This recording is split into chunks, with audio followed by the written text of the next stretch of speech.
पूर्णमदः पूर्णमिदं पूर्णात् पूर्णमुदच्यते पूर्णस्य पूर्णमादाय पूर्णमेवावशिष्यते। ओम शांति शांति शांति। नामापिते च मधुरं मधुरं स्वरूपं कर्मापिते च मधुरं मधुरा स्मृतिश्च। बुद्धिं प्रबोधय प्रभो मधुबोधशक्तिं विद्यां प्रयच्छ परमां परिभावयामि। कोमलं कूजयन् वेणुं श्यामलोऽयं कुमारकः वेदवेद्यं परं ब्रह्म भासतां हृदये मम। कूजन्तं राम रामेति मधुरं मधुराक्षरम् आरुह्य कविता शाखां वन्दे वाल्मीकिकोकिलं। निगमकल्पतरोर्गलितं फलं शुकमुखादमृतद्रवसंयुतं पिबत भागवतं रसमालयं मुहुरहो रसिका भुवि भावुकाः। तृणादपि सुनीचेन तरोरपि सहिष्णुना अमानिना मानदेन कीर्तनीय सदा हरिः। नारायणाखिल गुरो भगवन् नमस्ते शिवाय नमः शिवलिंगाय नमः। तन्मे मनः शिव संकल्पमस्तु सर्वे भवन्तु सुखिनः।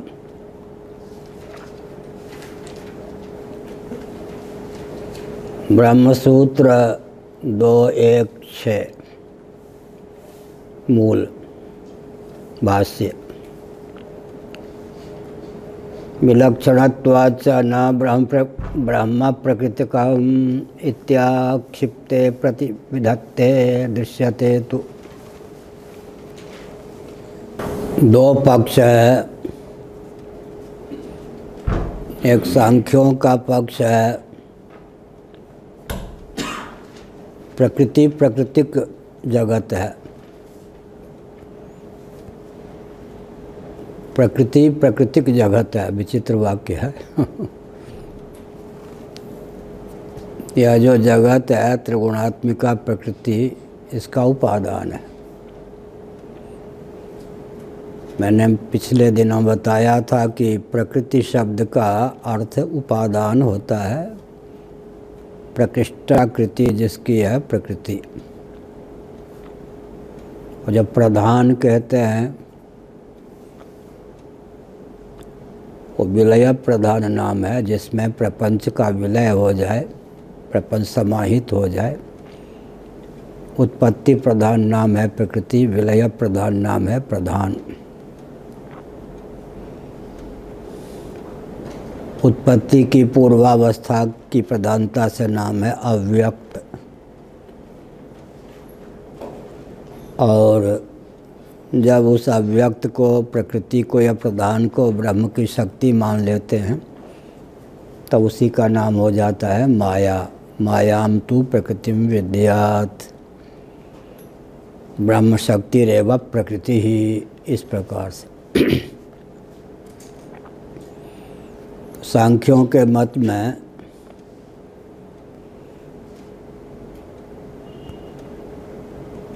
ईश्वर असिद्ध है। सांख्यवादी ईश्वर को नहीं मानते, लेकिन वेदों को प्रमाण मानते हैं। ब्रह्मसूत्र भाष्य में शंकराचार्य ने बताया, सांख्य शास्त्र के प्रणेता कपिल माने जाते हैं, लेकिन जो कपिल भगवान विष्णु के अवतार मान्य हैं वे निरीश्वरवादी नहीं थे। श्रीमद् भागवत में कपिल देवहूति संवाद है, वहाँ तो ईश्वर का स्पष्ट उल्लेख और अद्वैत का ही मंडन है।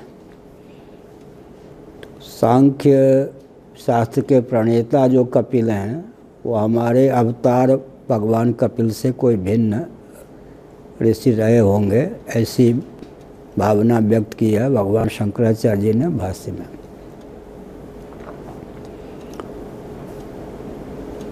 विद्यारण्य स्वामी जी ये सब सांख्य सूत्र को उद्धृत भी करते हैं स्थान स्थान पर, लेकिन ईश्वर कृष्ण विरचित जो सांख्य कारिका है प्रायः लोग उसी को सांख्य शास्त्र मानते हैं। सांख्य जो सूत्र है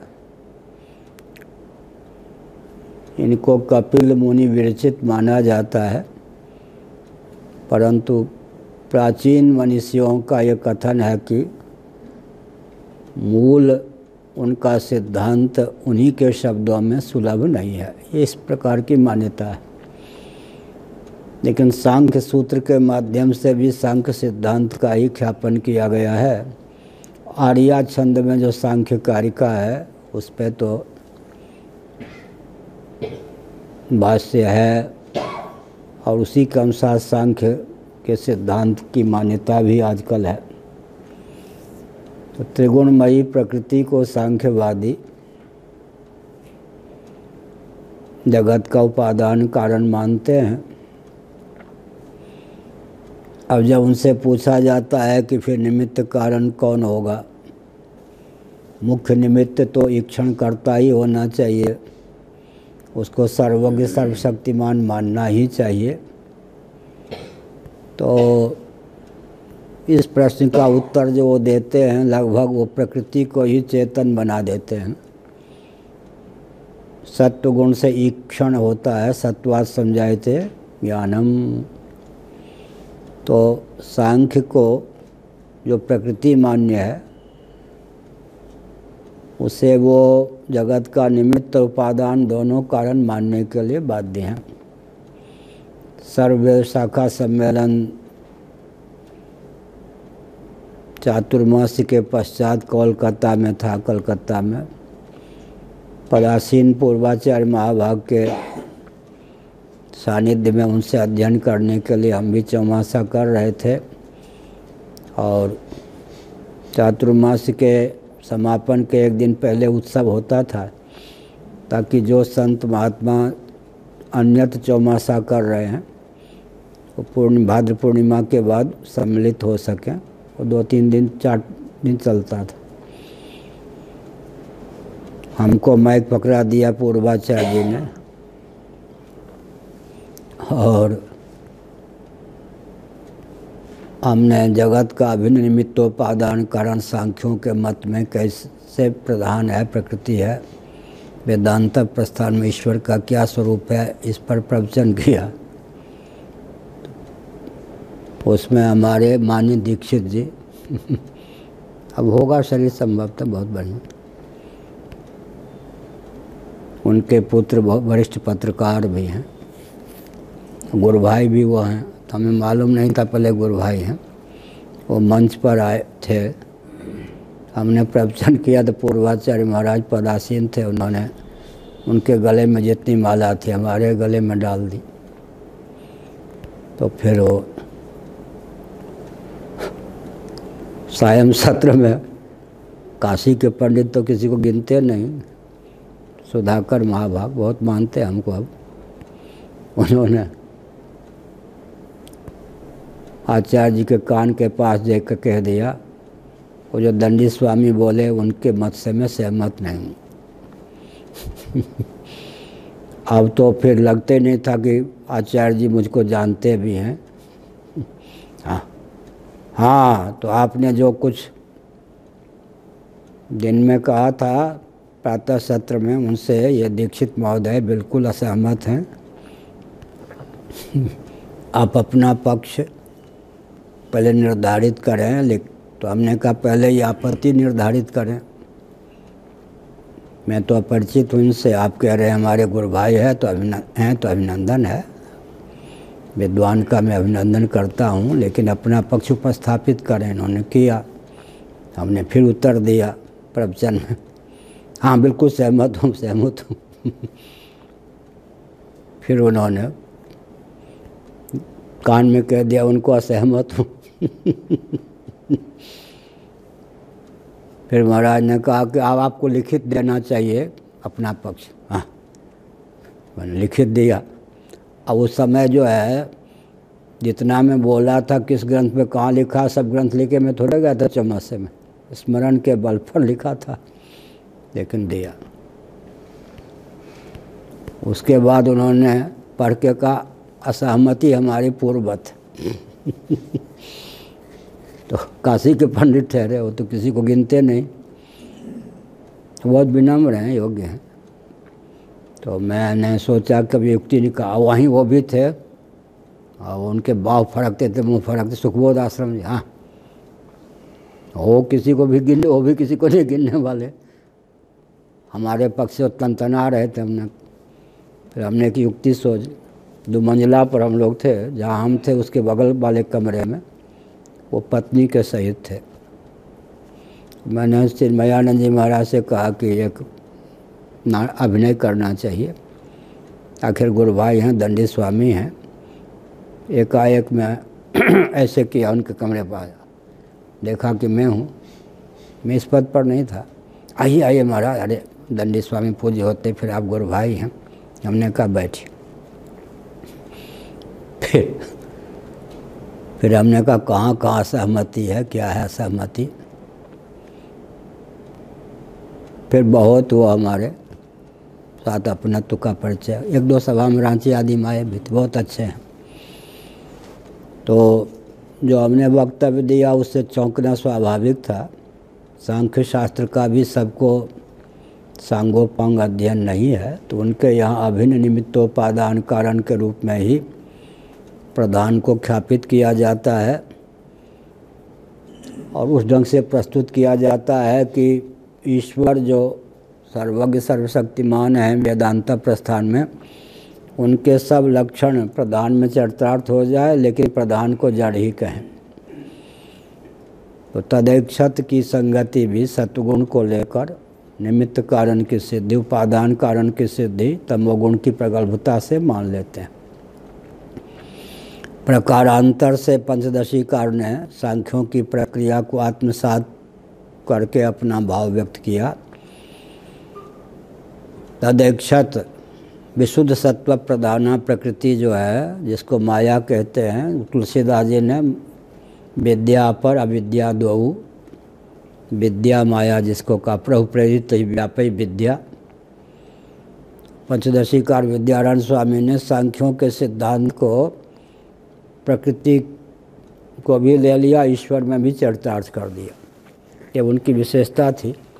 हमारे सिद्धांत को लेकर जो उन्होंने प्रकृति को ही एक प्रकार से जगत का भिन्न निमित्तोपादान कारण ईश्वर कल्प सिद्ध कर दिया।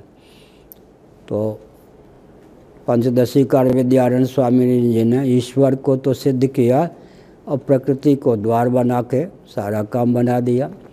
विशुद्ध सत्व के योग से भगवान ईक्षण करते हैं, तम प्रधान प्रकृति के योग से भगवान जगत का उपादान बन जाते हैं। हो गया। तो बिना द्वार के केवल भगवान ही रहें, प्रकृति द्वार के रूप में प्राप्त न हो तो सृष्टि की रचना नहीं हो सकती। एक नैष्ठिक ब्रह्मचारी है उपकुर्बान, जब तक वो गृहस्थाश्रम को स्वीकार नहीं करेगा तब तो किसी का पिता कैसे हो सकता है। बिना गृहस्थ हुए किसी का पिता तो नहीं हो सकता है। ऐसे ही ब्रह्म जो है स्वरूप लक्षण लक्षित तत्पदार्थ, वो जब तक माया को स्वीकार न करे तब तक जगत का निमित्त उपादान कारण नहीं हो सकता। इस प्रकार हमारे यहाँ प्रकृति का भी सम्मान है ब्रह्म शक्ति के रूप में, परमात्मा का भी सम्मान है, दोनों का समादर है। लेकिन ब्रह्म शक्ति प्रकृति है यह न स्वीकार करके सांख्यों का प्रस्थान है। वो जिस रूप में त्रिगुणात्मक प्रधान को प्रस्तुत करते हैं, एक प्रकार से वह ईश्वर की सारी क्षमता ला के किस पे रख देते हैं प्रधान या प्रकृति पे भर देते हैं।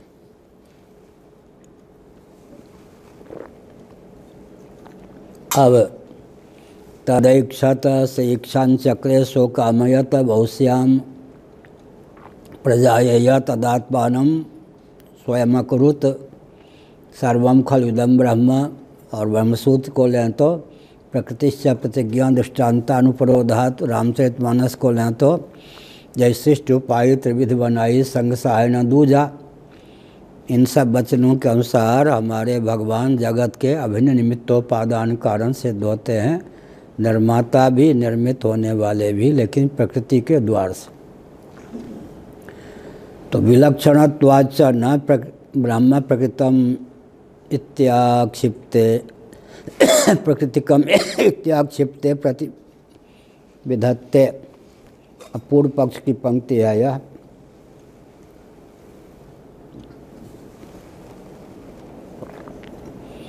ब्रह्म ही कदाचित जगत का उपादान कारण होता, तब यह जगत ब्रह्म प्रकृति को होता, माने इस जगत का उपादान कारण सच्चिदानंद स्वरूप ब्रह्म ही होता तो ब्रह्म से विलक्षणता जगत में कतई परिलक्षित नहीं होती। इसका उत्तर देते हैं प्रतिविधत्ते दृश्यते तु। क्या हो गया?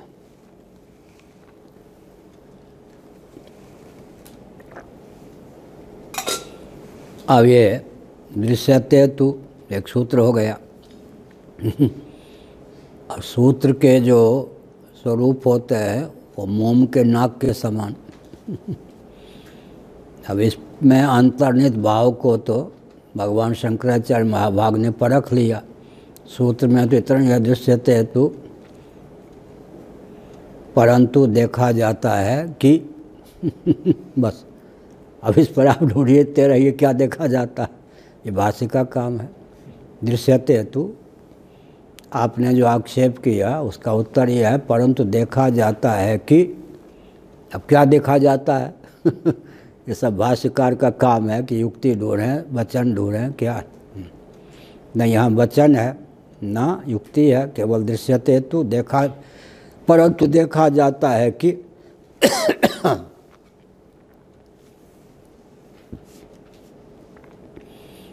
ये हुआ अर्थ, देखा जाता है कि इसका अर्थ क्या हुआ? दो प्रकार के कार्य हमको दिखाई पड़ते हैं।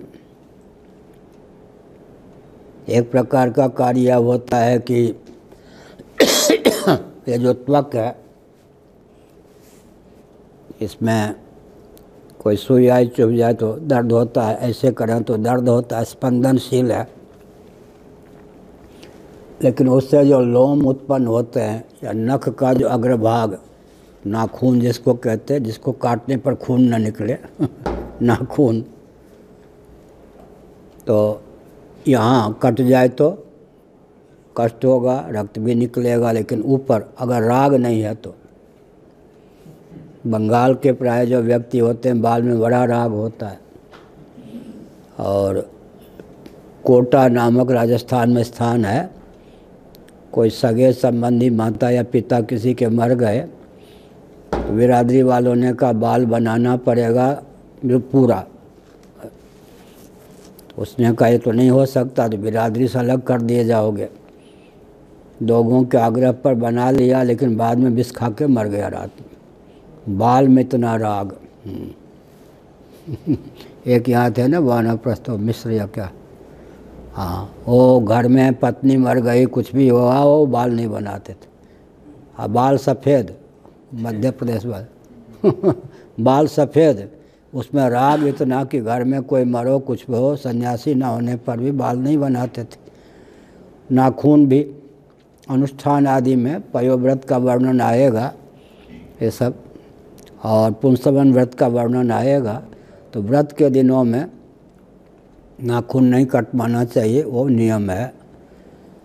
सामने बात वस्तुस्थिति है कि ये नख का अग्रभाग अगर काट दिया जाए तो उससे रक्त की प्राप्ति नहीं, वेदना की प्राप्ति नहीं होती। तो चेतना संपन्न जो नाखून है उसके अग्रभाग से जो निकलने वाली सामग्री है वो चेतना विहीन है, तो मानो चेतन से जड़ की उत्पत्ति हो गई। ऐसे यहाँ ऐसे करें, सुई चुभावें तो कष्ट होगा, लेकिन इससे जो लोम की उत्पत्ति हुई, बाल की उत्पत्ति हुई, अगर इसमें राग नहीं है, इस ढंग से इसको काटे कि खाल न कटे तो कोई, तो ये चेतना संपन्न से चेतना विहीन की उत्पत्ति हो गई। तो इसका मतलब क्या हुआ?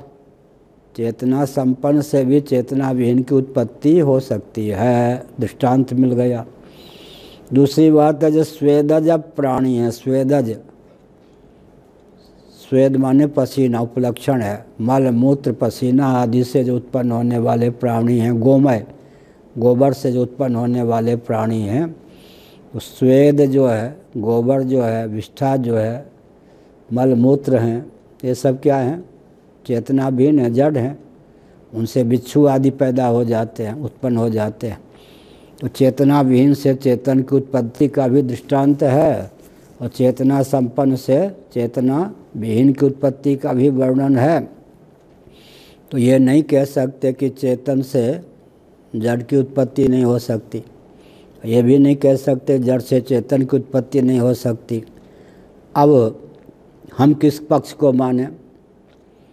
तो चार्वाक इत्यादि जो देहात्मवादी हैं वो कहते हैं चूना, चून जानते, चून और हल्दी, इनमें लाल रंग तो किसी का नहीं है, एक पीला है, एक सफ़ेद है, एक सफ़ेद एक पीला है। दोनों को मिला देने पर रक्तिमा, लालिमा की सिद्धि हो जाती है। पृथ्वी, जल, तेज, वायु, ये जो हैं दृश्य कोटि के चार्वाकों के अनुसार केवल प्रत्यक्ष प्रमाण है। ये चेतना विहीन है, जड़ हैं, इनके मिल जाने पर चेतना, चेतन की उत्पत्ति हो जाती है। संघातस चेतना धृति ही। चेतना को वो क्या मानते हैं? जड़ का कार्य, वो पक्ष भी सिद्ध होता है, और चेतन से जड़ की उत्पत्ति भी सिद्ध होती है। तो विलक्षण उत्पत्ति को लेकर भगवान शंकराचार्य महाराज ने भाष्य दृष्टांत दिया। उपादान के सर्वथा अनुरूपी ही कार्य हो, ये कोई नियम नहीं है। इतने अंश में दृष्टांत ग्राह्य है कि जड़ चेतना संपन्न से चेतना विहीन की उत्पत्ति भी देखी जाती है। दृष्टांता सिद्धि नामक दोष की प्रसक्ति नहीं है। और चेतना शून्य से चेतना संपन्न, चेतना संपन्न से चेतना शून्य की भी उत्पत्ति देखी जाती है। तो दृष्टांता सिद्धि नहीं है, एक विचित्र बात। इसका मतलब क्या हुआ? ये जो कहा गया कि अगर जगत ब्रह्म प्रकृतिक होता, सचमुच में सच्चिदानंद स्वरूप ब्रह्म ही जगत का उपादान कारण होता, तो जड़ पदार्थ उससे उत्पन्न कैसे होते? सब चेतन ही चेतन होते। तो इसका मतलब है कि सब चेतन नहीं है। तो उसका उत्तर यह है कि तो सब जड़ भी तो नहीं है। विज्ञानंच अविज्ञानंच श्रुति उद्धृत करेंगे भाष्यकार भगवान, तैत्तरीय उपनिषद। इसमें विज्ञान जो है चेतना का द्योतक है, चेतन का द्योतक है, और अविज्ञान जो है जड़ का द्योतक है। तो इससे अनुमान करना चाहिए कि प्रकृति जगत का मूल कोई जड़ चेतन उभयात्मक पदार्थ तो नहीं हो सकता, लेकिन जगत की रचना के मूल में कोई चेतन और जड़ अब दोनों ही अवश्य रहे होगा, दोनों ही अवश्य रहे होंगे। यावत संजायते किंचित सत्वम राजस सत्वम स्थावर जंगमम क्षेत्र क्षेत्र संयोगा तद्विधिवर्तर सब। तो यह संगत लग जाती है। क्या मतलब हुआ? ब्रह्म परमोपादान है, लेकिन प्रकृति को द्वार बनाकर ब्रह्म जगत की संरचना करता है या जगत के रूप में उल्लसित होता है। तो प्रकृति की परंपरा में जड़ पदार्थ हमको दिखते हैं, परमात्मा की परंपरा में चेतन भी देखते हैं। केवल चेतन ही चेतन हो तो कामना बने, केवल जड़ ही जड़ हो तो कामना बने। भोक्तृ और भोग्य रूप प्रपंच है ना, इसमें भोक्ता का अंश, भोक्तृत्व जो है चेतन को लेकर है, भोग्यत्व जो है जड़ को लेकर है। इस प्रकार केवल जड़ भी नहीं है तो चेतन उपादान कारण है, इसका द्वार मिल गया हमको। अगर केवल जड़ से ही जगत की उत्पत्ति होती तो कहीं भी भोक्ता के रूप में चेतन की प्राप्ति नहीं होती। यह हुआ। तू शब्द पक्षम व्यावर्तयति, दृश्यते तू में जो तू शब्द है पक्ष माने पूर्व पक्ष के व्यावर्तन के लिए है, प्रतिषेध के लिए है। दृश्यते तू, जैसा तुम कहते हो वैसा नहीं, बल्कि हमारे पक्ष में दृष्टांत प्राप्त है, श्रुति भी प्राप्त है। श्रुति युक्ति अनुभूति तीनों के बल पर ब्रह्म प्राकृतिक जगत सिद्ध होता है। केवल जड़ प्रधान मूलक ही जगत सिद्ध नहीं होता, यह अभिप्राय है।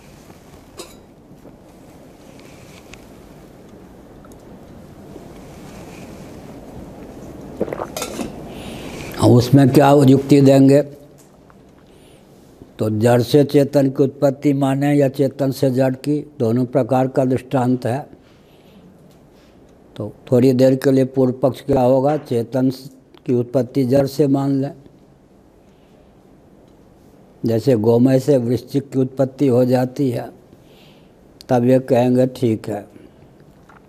लेकिन पृथ्वी, जल, तेज, वायु, आकाश और सूर्य, चंद्र, ये सब जो तेज के विविध प्रकल्प हैं, इतना विस्तृत व्यवस्थित जो जगत है उसका निमित्त कारण कोई सर्वज्ञ होगा या नहीं? सर्वज्ञ तो मानना पड़ेगा। तो केवल जड़ से चेतन की उत्पत्ति मानेंगे। वो कहते हैं जड़ और चेतन दोनों की सिद्धि हो गई। उपादान कारण कौन हो गया? गोमय, जो स्वेदज प्राणी है। उपादान कारण जड़ हो गया और कार्य हो गया चेतन, ये है। लेकिन वो जो जड़ अंश होगा वो दृश्य कोटि का होगा ही। अंत में कोई भी कारण होता है, कार्य होता है, तो निमित्त उपादान कारण की मान्यता होती है। अंत में चलते चलते उसको परम कारण जो होता है वो कालकृत, देशकृत, वस्तुकृत तीनों परिच्छेदों से शून्य होना चाहिए।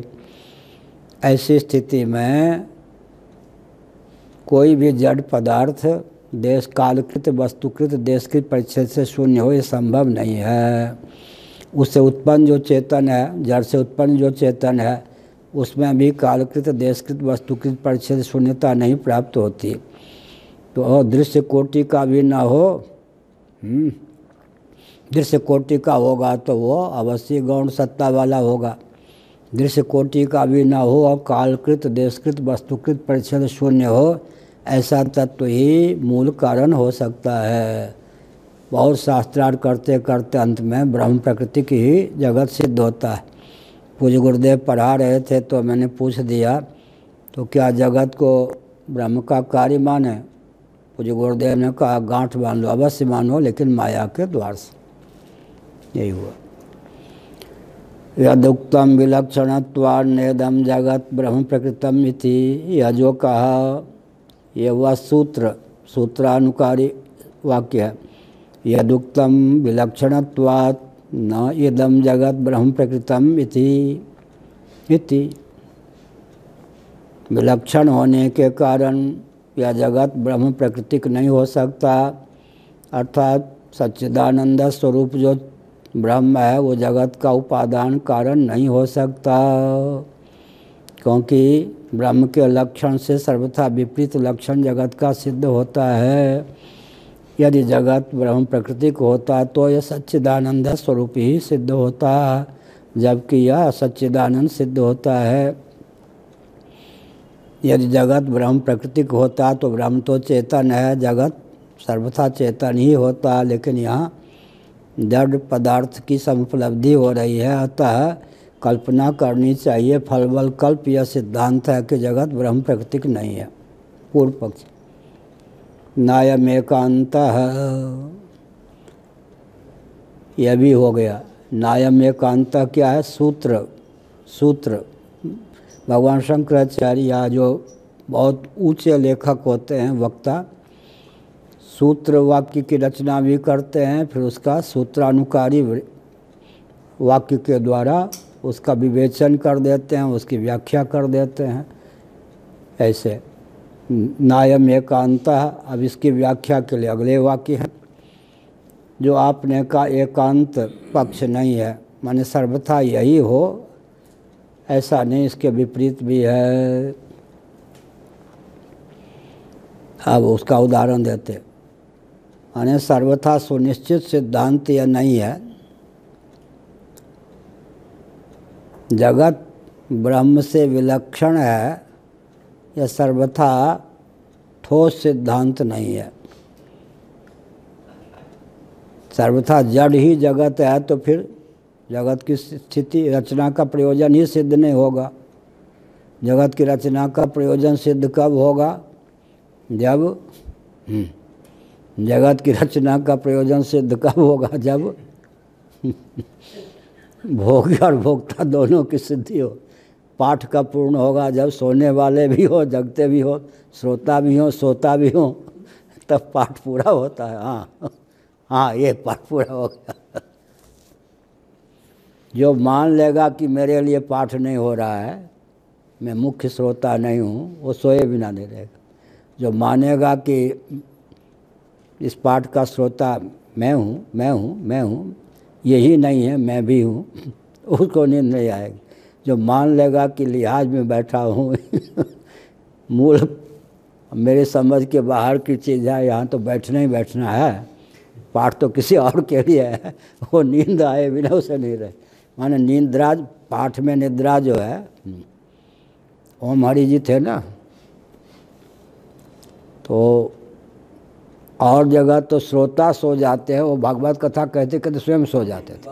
हाँ जब वो गृहस्थ थे, हमने सुना है उनका प्रवचन मैनपुरी वाले, तो वो कैसे थे कि और जगह तो श्रोता सोते हैं, वो कथा में फिर हम 2-3 मिनट बोल के फिर कई बार सोते संस्कार बस वो बोलते भी जाते थे स्वप्न की तरह। भारत भूषण जी ने भी मुझे बताया कि मैं भी सो जाता हूँ। हम बढ़िया श्रोता क्या करते हैं? तब तक श्रोता क्या करेंगे? श्रोता ही नहीं, वक्ता भी सो जाते बोलते बोलते, ऐसा है। ये कहा दृश्यते ही लोके चेतनत्वेन प्रसिद्धेभ्यः पुरुषादिभ्यो विलक्षणानाम केश नखादीनाम उत्पत्ति। केश नौ के आगे हाइफन दे दें, एक शब्द, केश नखादीनाम उत्पत्ति ही अचेतनत्वेन च प्रसिद्धेभ्यो गोमयादिभ्यो वृश्चिकादीनाम। बहुत बढ़िया कहा। दृश्यते, अब उसी शब्द को लिया मूल को, लोक में देखा जाता है, क्योंकि कोई भी सिद्धांत प्रस्थापित करें अगर दृष्टांता सिद्धि नामक दोष है तो टिक नहीं पाएगा। क्या प्रत्यक्ष प्रमाण की विशेषता क्यों है? आजकल प्रमाण पर लिखने का विचार है बहुत को, 100 पेज लिखा भी है, 100 पेज और होगा कम से कम, ये पता नहीं कितना भगवान कहाँ ले जाएंगे। जगत की विशेषता क्या है?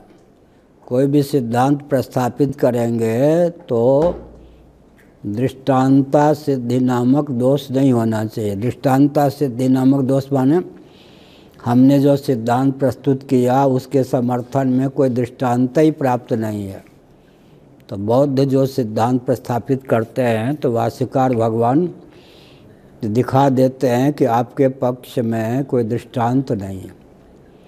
दृष्टांत तो जगत से ही लेना पड़ेगा ना।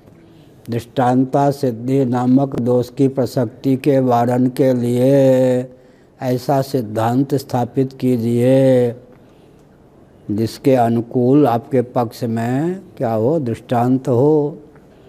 तो दृष्टांत तो जगत से ही लेना पड़ेगा। दृष्टांत क्या होना चाहिए? उभय सम्मत। दृष्टांत उभय सम्मत होना चाहिए। वादी प्रतिवादी दोनों को जो मान्य हो उसी का नाम दृष्टांत है।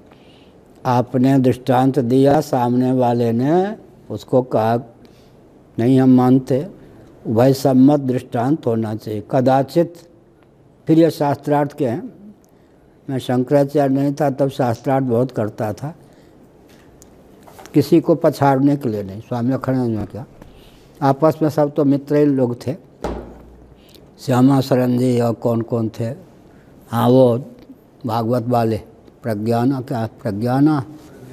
प्रज्ञानानंद जी थे, और भी कई होते थे। भागवतानंद बीच में कभी कभी आ जाते थे, कोई होते थे। लेकिन शंकराचार्य होने के बाद में शास्त्रार्थ की शैली में नहीं बोलता वहाँ किसी को पछाड़ने के लिए नहीं, बहुत अच्छा वहाँ चलता था।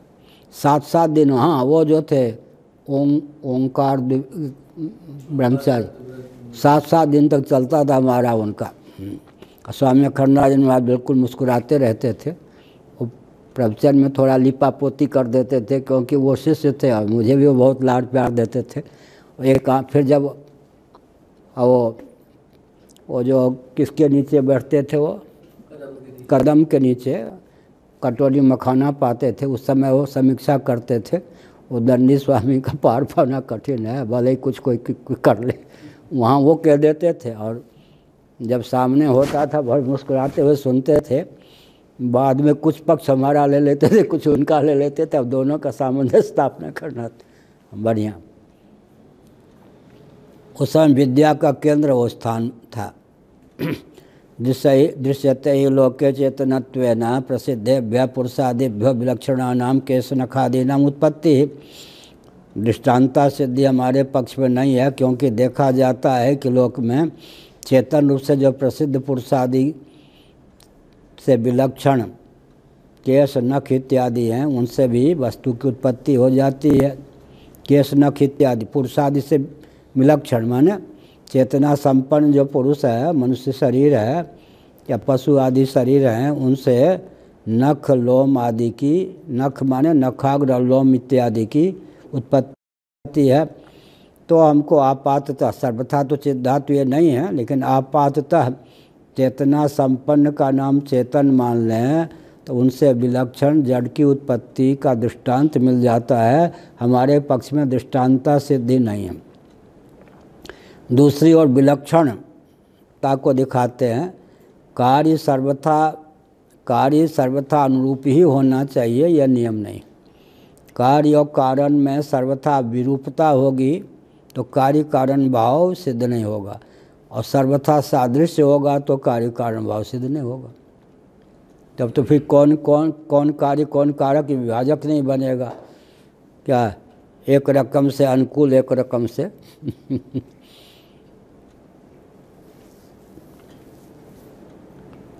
दो में शास्त्रार्थ हो रहा था, और दो वैश्य जो थे, जयदयाल गोविंद का और वो जो ललिता घाट पर रखते थे, वो एक गोविंद का, वो गौरी शंकर गोविंद का, दो वहाँ पर जज के रूप में थे। तो क्या, तो जयदयाल गोविंद का कहते थे, एक रकम से स्वामी करपाती जी महाराज ठीक कह रहे हैं, एक रकम से ये ठीक कह रहे हैं। तो गौरी शंकर गोविंद का ने कहा यहाँ भी व्यापार करता है, एक रकम। अब क्या करूँ, वो पंडित धुरंधर महामहोपाध्याय ही सन्यासी हैं, मैं किसका पक्ष लूँ, मैं तो बनिया हूँ। मैं कहता हूँ एक रकम से ये ठीक कहते, एक रकम से ठीक कहते वो नहीं। तो क्या मतलब हुआ? पुरुष चेतना संपन्न जो अंग हैं, उनसे नखाग्र की उत्पत्ति हो जाती है, लोम आदि की, तो चेतना विहीन की उत्पत्ति। दूसरा उदाहरण क्या दिया? अचेतनत्वेन च प्रसिद्धेभ्यो गोमयादिभ्यो वृश्चिकादि नाम। अचेतन रूप से जो प्रसिद्ध हैं, उनसे कौन है वो? गोमयादि, वही उसको हम कहते स्वेदजप प्राणी, स्वेद उपलक्षण है। गोमयादि से क्या होता है? वृश्चिक आदि का उद्भव हो जाता है। इस प्रकार विलक्षण उत्पत्ति को लेकर दृष्टांत की असिद्धि नहीं है। वादी प्रतिवादी उभय सम्मत दृष्टांत होना चाहिए। अगर कोई शास्त्रार्थ में ऐसा दृष्टांत दिया जो सामने वाला नहीं मानता है, तब फिर क्या करना चाहिए? अपने दृष्टांत की सिद्धि में ऐसी युक्ति देनी चाहिए जो उसको पच जाए, वो स्वीकार कर ले। स्वाप्ना भावा सत्या न भवंती उचित देशादि शून्यत्वात् रजत भुजंगादिवत। ऐसा जगत कैसा है? स्वप्न सदृश मिथ्या है।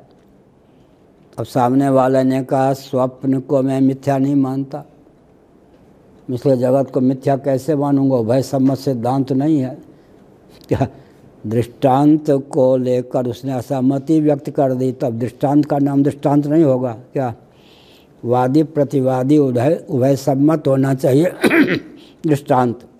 अगर किसी ने निराकरण कर दिया, हम जगत को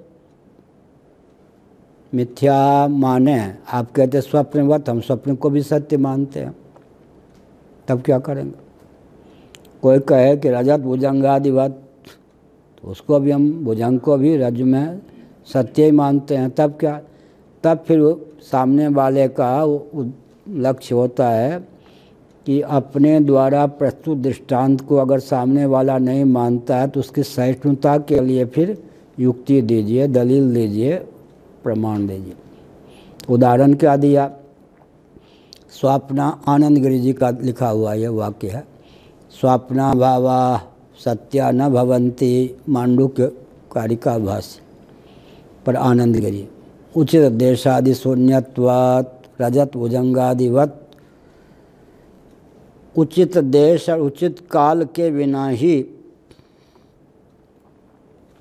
जिस वस्तु की उत्पत्ति के लिए जो काल, जितना काल और जो देश, जितना देश चाहिए, स्थान चाहिए, उसके बिना ही अगर उत्पत्ति हो जाती है तो आप मिथ्या मानने के लिए बाध्य हैं। स्वप्ना भावा सत्या न भवन्ति, उचित देशादि शून्यत्वात्, दृष्टांत रजत भुजंगादिवत, रजत भुजंगादिवत। यह उचित देश, स्वप्नावस्था में हाथी भी दिखता है, पर्वत भी दिखता है, सूर्य चंद्र आदि भी दिखते हैं। जागर अवस्था का एक क्षण स्वप्नावस्था में एक कल्प के बराबर भी हो सकता है। छोटी सी नारी, हिता नामक नारी ले लें या कंठकूप ले लें, जो स्थान है, छोटा से स्थान में विशाल पर्वत आदि दिखाई पड़ते हैं, पृथ्वी जल तेज वायु आकाश समुद्र। जिस देश, जिस वस्तु की उत्पत्ति के लिए जितना देश, स्थान और काल चाहिए, उसके बिना ही कदाचित उत्पत्ति हो जाए तो उसको मिथ्या मानने के लिए बाध्य है। जैसे कि रज्जु सर्प, रजत भुजंगादिवत, रजत भुजंग माने चांदी के सर्प ना, सुक्ति रजत और रज्जु सर्प के समान ऐसा। अब दृष्टांत के प्रति सहिष्णुता उत्पन्न कर दी तो अब दृष्टांत क्या हो गया? उभय सम्मत। ये सब शास्त्रार्थ के दाव पेंच।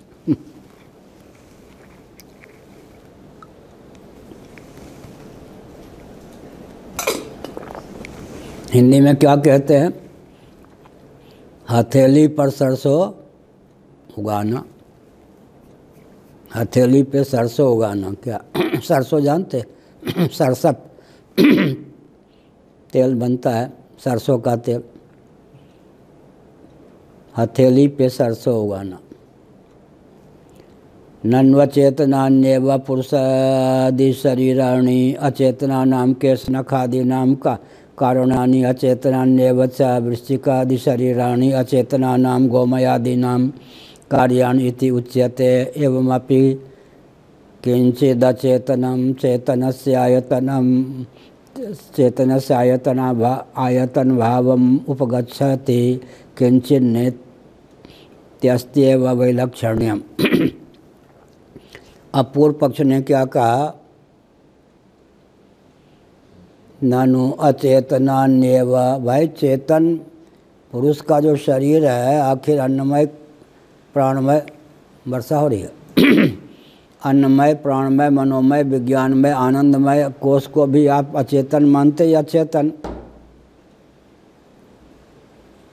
अन्नमय कोष की अपेक्षा प्राणमय कोष की अपेक्षा मनोमय कोष की अपेक्षा विज्ञानमय कोष में चेतना अधिक है।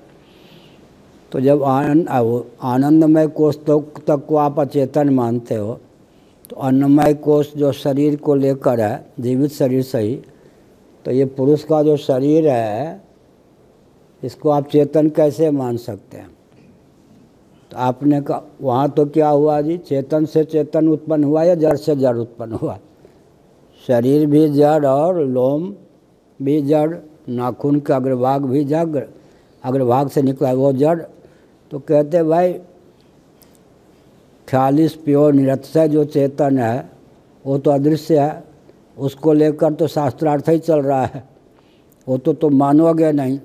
विलक्षणता की सिद्धि में जितना मैंने कहा, हमने प्रस्तुत किया, उसको तुम मानोगे या नहीं? ये तो चेतना संपन्न तो है ही, चेतन नहीं है लेकिन चेतना संपन्न नहीं मानेंगे क्या? चेतना संपन्न तो मानेंगे। और ये जो नख इत्यादि का अग्रभाग है, तो उससे और ये लोम है, इसको तो चेतना संपन्न नहीं मानेंगे। तो विलक्षणता को लेकर, अच्छा गोमय भी अचित है, वृश्चिक का शरीर भी, पार्थिव दोनों हो गए ना। ठीक है, अचेतन से अचेतन की उत्पत्ति आप मान लो, दोनों ही पार्थिव हैं। गोमय भी पार्थिव है, बिच्छू का शरीर भी, वृश्चिक का शरीर भी पार्थिव है, दोनों ही अचित हैं। ठीक है, लेकिन विलक्षणता है या नहीं? गोमय किसी को डसेगा क्या? गोमय किसी को डस देगा? गोबर किसी को डसेगा क्या? और बिच्छू डस ले तो, गोबर को यहाँ रख दे तो क्या, अब बिच्छू यहाँ पकड़ ले तो फिर क्या होगा? इसलिए कहा कि विलक्षणता को लेकर तो चेतन अचेतन में भी अवान्तर भेद है या नहीं? विलक्षणता को लेकर तो आपको सहमति जतानी ही चाहिए।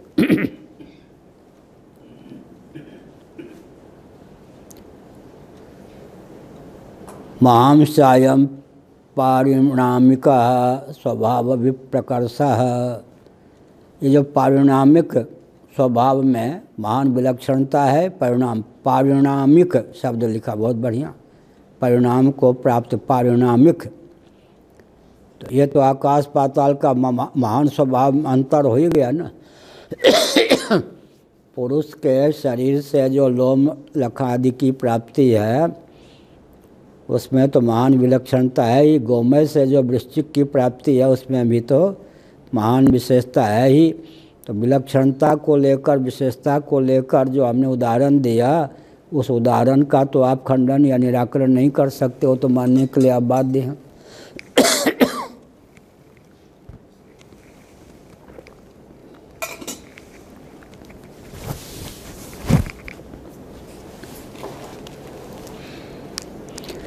महांस अयम पारिणामिक स्वभाव विप्रकर्ष, गोरे नंद यशोदा गोरी तुम कत श्याम शरीर। चुटकी दे दे हंसत ग्वाल, सिखाए देत बलबीर। कन्हैया को चिढ़ाते थे लोग, आयु में छोटे होंगे बड़े भैया लोग, चिढ़ाते थे।